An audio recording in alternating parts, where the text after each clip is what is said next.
There's a lot of support groups for women and children out there, but I haven't found none in San Diego for men, or for boys, for males.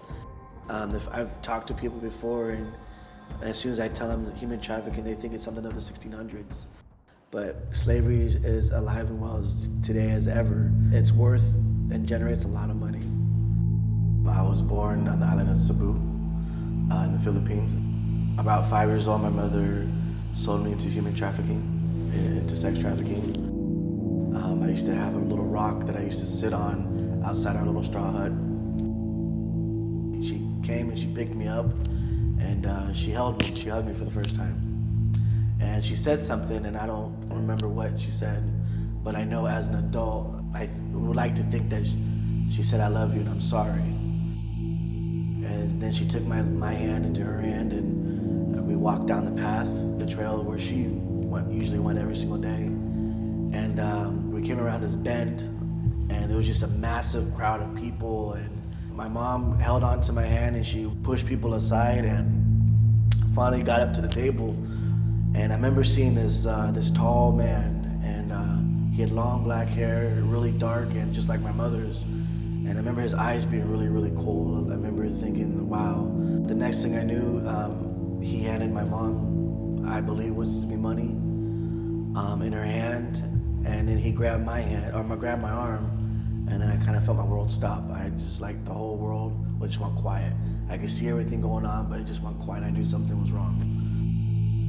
He turned around and there was a row of cages I saw for the first time, a row of cages behind him. Some of them were empty and some of them had kids in them. And I think I cried for the first time in my short 5 years of life. We were sold as sex slaves. We were sold as soldiers. We were sold as workers. When they were done with you, they sold you back, and you continued the whole process again. We made our way across Southeast Asia, went to the Middle East, and I remember going to Honduras. How they would do it was that they'd have these, what they would call quote-unquote orphanages, where people could come and adopt, and adopt you. That's how I came into the United States. When I came into New York, the people had a regular house, and I was in the living room the entire time. It was just an iron cage with nothing. I had a blanket that they gave me. About every other night, about a couple of times a week, 2 or 3 times a week, they would rape me. They would have a sex orgy among themselves, and I would be pretty much passed around. People would come to the door, and I'd be sold on to another owner. Made my way across different states, made my way to California.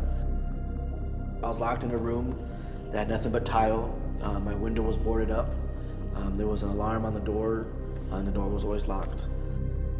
And then one day, for some strange reason, whether you call it fate, whether you call it God,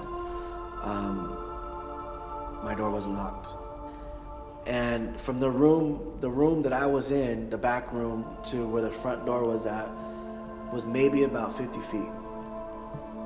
And it probably roughly took me about 3 hours to make that 50 feet, because I was so scared.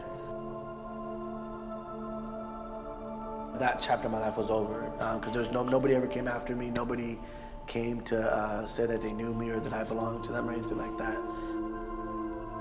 My main focus, my energy is to try to live a normal life now. At the same time, I know that this is still happening. And there's a dark side of the world that people either they don't know about it because they never heard about it, they're not educated about it, or they're not willing to look at it because it is dark, it is evil.